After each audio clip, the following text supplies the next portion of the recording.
Hi, I'm Shashank Bhargav, and you're listening to Three Things, the Indian Express news show. In this episode, we talk about a family that froze to death while allegedly trying to cross the US border illegally. We also talk about refugees from Myanmar continuing to arrive in Mizoram. But first, we talk about the controversy around the Amar Jawan Jyoti. Last week on Friday, the government extinguished the Amar Jawan Jyoti that had been burning for the past 50 years. The eternal flame had been an iconic symbol of India's tribute to its soldiers. But it was put out so that it could be shifted to the National War Memorial, which is a few hundred meters away from it. The decision sparked a major political controversy, and even military veterans are divided on this issue. In this segment, first we speak to Indian Express's Kaushik about it. Krishn, to begin with, could you describe the Amar Jawan Jyoti for someone who may not have seen it? What exactly does it look like? So Amar Jawan Jyoti is actually a pretty small monument, if you can call it that. It is underneath the arch of the India Gate, and it has a plinth which is called a cenotaph. It's a black marble plinth on which there's an inverted L1 self-loading rifle, on top of which there is a soldier's war helmet. So this is the monument. On the plinth, though, there are 4 burners. You can call them 4 urns, which has 4 burners, which are always lit. At least one of them was always lit. These 4 urns that are burning put together is what is called the Amar Jawan Jyoti. On a normal day, one of these 4 would burn, but on ceremonial days like Republic Day or any of these other important days, or when the foreign dignitaries used to visit earlier, all 4 of them used to burn. Okay, and why was Amar Jawan Jyoti constructed, and when was it constructed?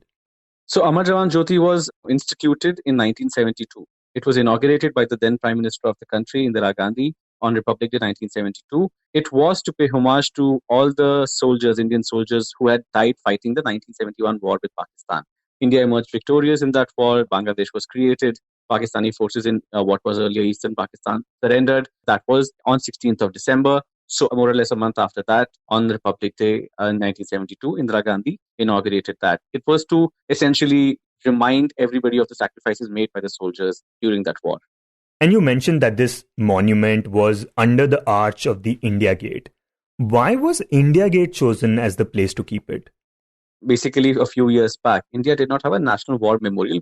So at that point, India Gate had served as a war memorial, but only for the soldiers who had died in the pre-independent India. So basically, soldiers who had served under the British Indian Army, who had fought what the inscription on the India Gate mentions. They had fought on the northwest frontier during the Third Afghan War and the campaigns during World War I in France and Flanders, Mesopotamia, and Persia and East Africa and Gallipoli. This monument was erected to essentially pay tributes to these soldiers of the British Indian Army, also the officers of the British Indian Army. After that, even for the World War II, there was no monument, where people could go and pay respect at the national level. So, because India Gate had already sort of existed as a tribute to fallen soldiers, that is why it was chosen to erect the Amar Jawan Jyoti over there.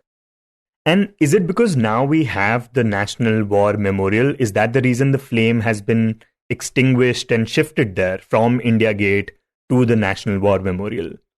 Well, there are 2 ways to think about it. Amar Jawan Jyoti, the eternal flame over there, was burning continuously since 1972, which is for 50 years continuously it had burned. And of course, it had become an iconic image. It had captured a place in the country's national emotional psyche. But when the National War Memorial came up in 2015, inaugurated by Prime Minister Narendra Modi in February 2015, at that point, though, officials had categorically mentioned that there will be an eternal flame at the National War Memorial as well. But both these eternal flames, one at India Gate, one at the new memorial, will continue to burn. However, now it was felt there are multiple reasons being given out for this. But, it can be seen from various perspectives. One, National War Memorial has not gathered the attention that the government wanted it to gather. Second, yes, the government possibly has felt that, maybe it is better to keep the flame at just one place, because anyhow, since the war memorial was built, all the foreign dignitaries, all the national political and military leaders, they pay their homages or the tribute to the fallen soldiers at the National War Memorial and the eternal flame over there. So that's why it was felt it is better to be merged.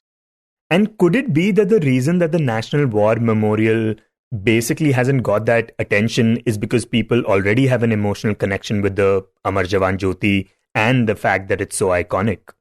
Definitely, if you see even in popular culture, India Gate depicts in any time Delhi has to be portrayed. India Gate is one of the iconic images when they talk about Delhi. So India Gate is one of the places that people visit when they come to India. If somebody's in Central Delhi, a walk to India Gate or walk around India Gate was quite common. It was a very accessible monument, and because people for now at least 5 decades had been seeing the Amar Jawan Jyoti over there, people associated Amar Jawan Jyoti with India Gate. In this context, the National War Memorial is slightly more hidden. It is not visible from the road directly. So it makes it less accessible, not in terms of that it is people are not being allowed, but because it is not just visible. A few people were accessing it. That is why it didn't capture that attention that, maybe the government wants right now for it to become. So that is probably one of the reasons why the government has now shifted the flame by extinguishing the one at India Gate, merging it with the one at the National War Memorial so that more people who want to see the eternal flame visit the National War Memorial now.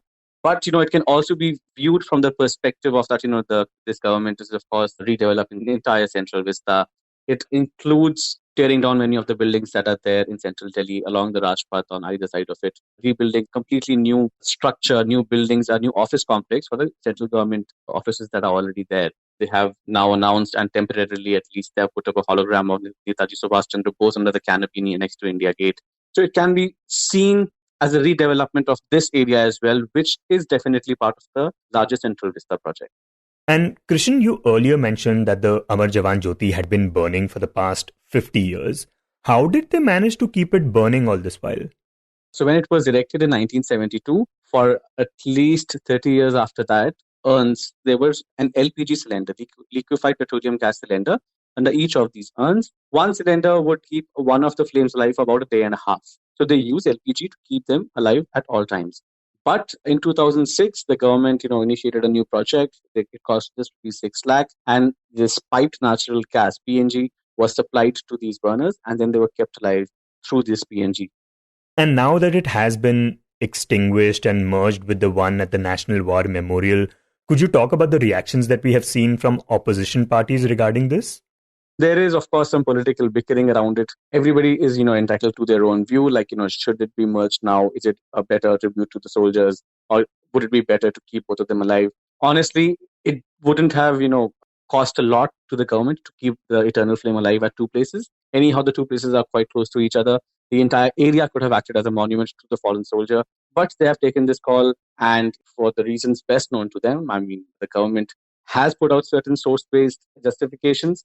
But, it's totally up to you to believe whether is that the correct move or not. Of course, the opposition, particularly the Congress, has been very vocal in its, opposition because, one, it was the Congress that had erected the Amar Jawan Jyoti in 1972. And the entire emotional connect around soldier is very important for all political parties, especially around the time of the elections.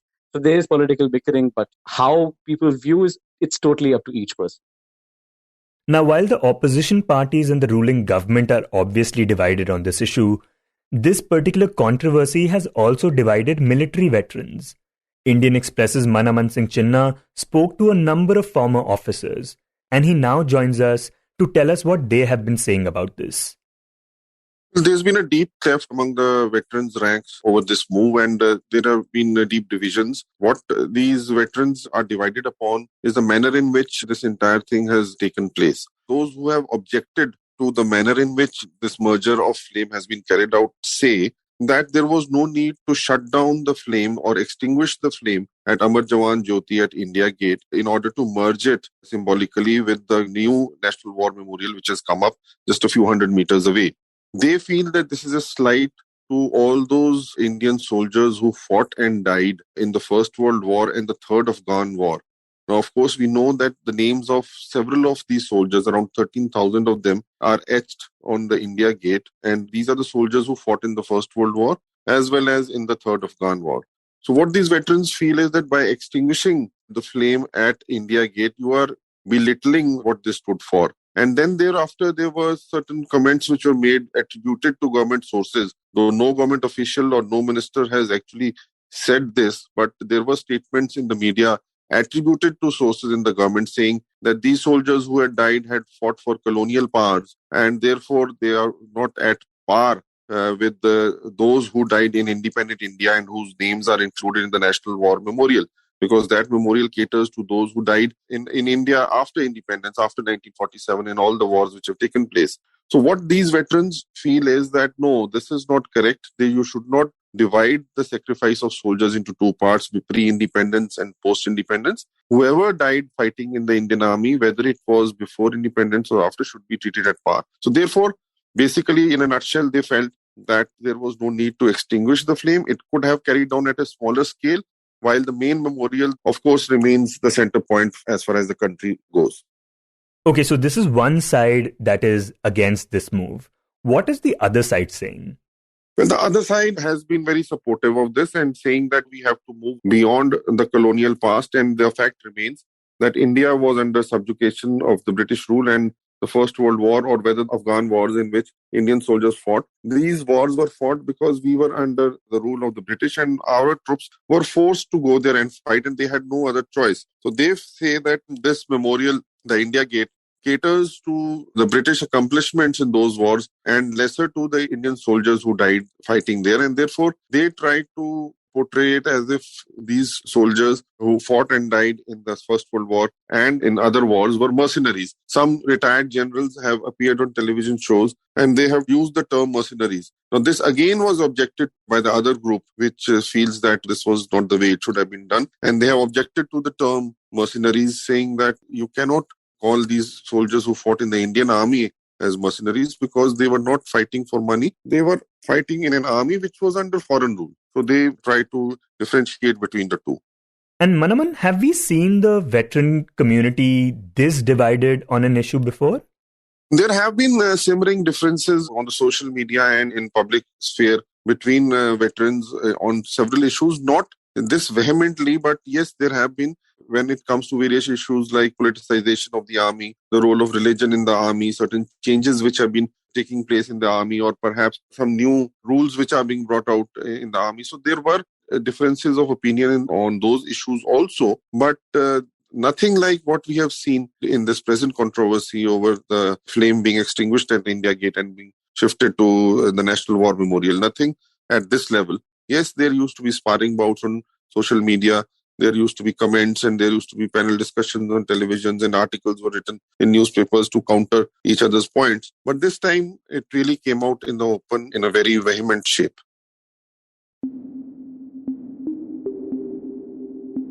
And next we talk about a tragic incident that has been in the news for the past few days. The incident is about a family of 4 who froze to death while allegedly trying to cross over the United States border illegally from Canada. The family in question included an infant and a teenager. Investigators in the US and Canada believe the deaths could be linked to a larger human trafficking operation. In this segment, we speak to Indian Express's Vaibhav Jha about it. Vaibhav, what do we know about this family's attempt to cross over to the US and the circumstances under which they passed away?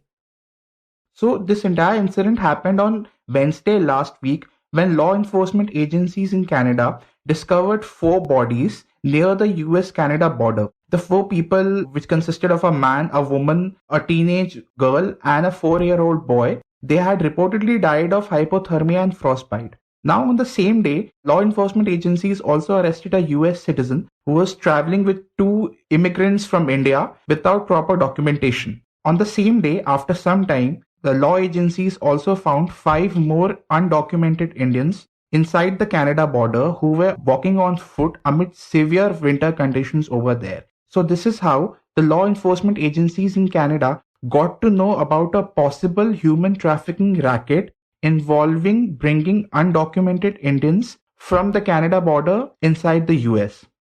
And the other thing is that right now we don't know the identities of these 4 individuals who passed away. Is this human trafficking angle the reason for that? So, as far as we know till now, through the official channels of the Canadian government and the Ministry of External Affairs, is that the 4 people who had died near the US-Canada border were Indian citizens and they were from the state of Gujarat. But the police over there have not revealed the identity of the victims because they are investigating a possible human trafficking angle which involves accused from both Canada and India. So the Canadian government has also sought help from Gujarat police to investigate how these 11 Indian citizens were brought to Canada and they allegedly tried to infiltrate the US border. And this is probably one of the reasons why both the Canadian government and the MEA have not yet disclosed the identities of the deceased people. Okay, now, even though, like you mentioned, we have not heard anything from the Ministry of External Affairs, the police in Gujarat have found what they believe could be the family of these 4 individuals back in India.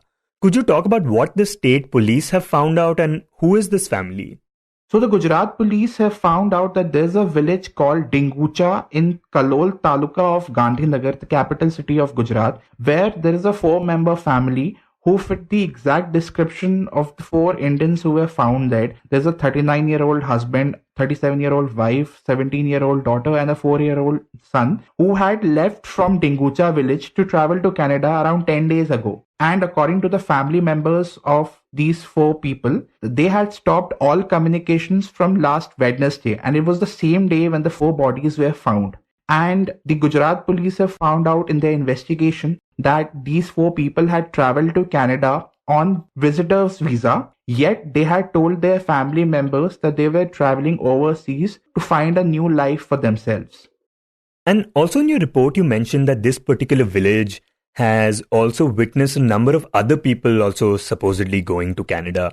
Could you talk about that a bit and what else have we heard from the police? So what we have to understand is that Dingucha village in Gandhinagar is an affluent urban village.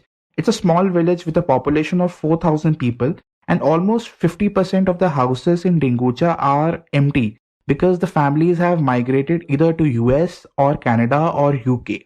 And people are into different businesses, import, export, and private jobs overseas.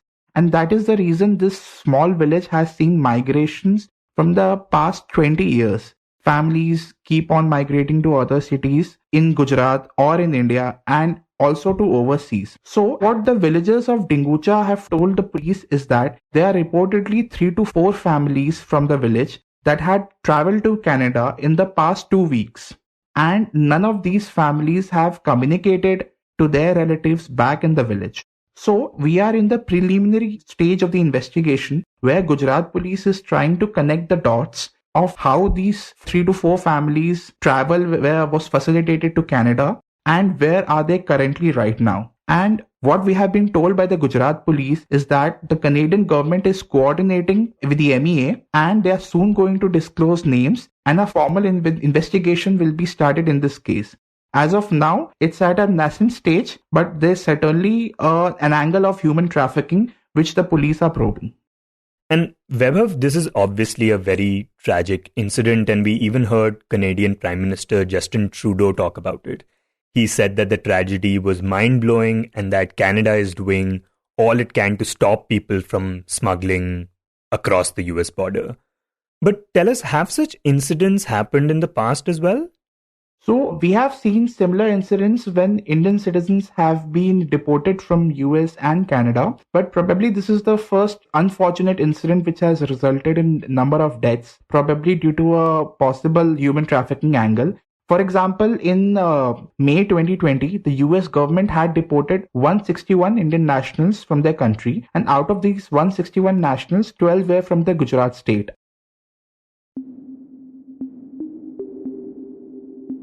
And in the end, we talk about the Myanmar refugee crisis. Last year in February, a military coup took place in Myanmar.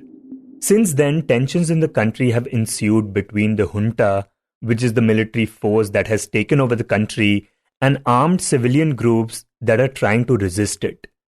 This has led to hundreds of people being killed and thousands being arrested. It has also forced many to flee the country and come to India to find refuge, particularly in Mizoram that shares its border with Myanmar. In fact, people in Mizoram and those belonging to the Chin state in Myanmar even share the same ethnicity and have long-standing cultural bonds. Mizoram Chief Minister Zoramthanga has said that some 15,000 refugees from Myanmar arrived in the state last year, though some estimate that this number could even be as high as 30,000. Though this was last year. But it turns out that refugees haven't stopped coming. Sources have told Indian Express's Nirupama Subramaniun, who writes on South Asian affairs for the paper, that this month alone, over 2,000 more refugees have arrived in Mizoram from Myanmar. Nirupama now tells us about the ground situation in the country that is forcing people to flee. I think in Myanmar, what has happened is that there has been a big resistance against the junta. So a lot of people across the country, whether it's in the west, east, or north, or south, people have organized themselves into what are called People's Defense Force. And the original People's Defense Force was basically came up immediately after the coup and the National Unity Government, which calls itself the government in exile, which is basically made up of people who were elected in the last election and then they were denied that election that was stolen from them by the army. These are the people who have come together to form this National Unity Government in exile. And the NUG said that the People's Defense Force is actually their army. And this is how they are going to resist the military. Nirupama says that soon after the People's Defense Force came up, other civilian armed groups and ethnic armed organizations in the country joined forces with it. And now, all across Myanmar, there are different chapters of the PDF trying to resist the junta. So this is what is happening. Across the country, there is resistance to the Myanmar army, and neither side is actually being able to prevail at the moment. So it hangs in balance. I mean, they take some territory, but then Myanmar army takes territory and then the militias hit back from the hills or they ambush a convoy of soldiers. Then the army comes back and they arrest people, they burn houses. There have been killings also. There have been reports of massacres. So it's been the seesaw battle. Now it's almost a year since the coup and neither side has been able to prevail. Of course, Myanmar is ruling and they hold the reins of the government, but everywhere they are facing very strong resistance. But this resistance has been met with extreme violence, which is what is leading people to flee the country and come to Mizoram. And in recent times, what has happened is that there were reports that about 3 or 4 people actually crossed over with injuries and they had shrapnel injuries. So we don't know where they got the shrapnel injuries. According to people who are familiar with those injuries, they said that this is probably in a bomb explosion. So one doesn't know the circumstances of where they got injured, how they got injured, but they came here. 4 people came into Mizoram with injuries. They were admitted to a hospital in Aizawl and one of them died. So they were critical injuries. Nirupama says that refugees who are now living in Mizoram are able to get some help from the state government. For example, last year, the state had enrolled the children of these refugees into schools across Mizoram. And this happened despite the central government asking northeastern states not to give refugees any food or shelter. But Chief Minister Zoramthanga defied those rules and said that we cannot not help the refugees. This, as mentioned earlier, is because the people from Mizoram share the same ethnicity with the refugees from Myanmar. And let me tell you also that even before all this, for a long time, we have an arrangement. I mean, it's a codified official arrangement running across the northeastern border that because of divided families, divided villages and all that, people across the border can come and spend a couple of nights in India and vice versa. So there has been this practice. So when the fighting began there and the houses were being burnt and the junta looked like it's going to carry out reprisal attacks, it started preparing for an offensive and so on, people just found it practical and easy and, of course, the safest bet to cross over to Mizoram. But the support that the state is giving right now is limited. And this is because the state itself does not have the support of the central government. So they're also raising funds from NGOs and from the church groups which are active in that area. They have appealed for funds, they've appealed for food, clothing, money, anything that can actually enable people to help these people who are crossing in. So somebody told me that now in this month, because it seems like the junta is preparing for some kind of offensive in the Chin areas, there's been again a renewed influx into India. That's the influx that we've seen over the last few days, some 2,000 people. But the person who told me said they're coming every day. So we don't know. As I speak, I don't know how many people there are, but yeah, you can roughly say there were about 2,000 till a couple of days ago, and now we don't know how many there might be. You were listening to Three Things by the Indian Express. Today's show was written and produced by me, Shashank Bhargav, and was edited and mixed by Suresh Pawar. If you like the show, then do subscribe to us wherever you get your podcasts. You can also recommend the show to someone you think will like it, share it with a friend or someone in your family. It's the best way for people to get to know about us. You can tweet us at Express Podcasts and write to us at podcasts@indianexpress.com.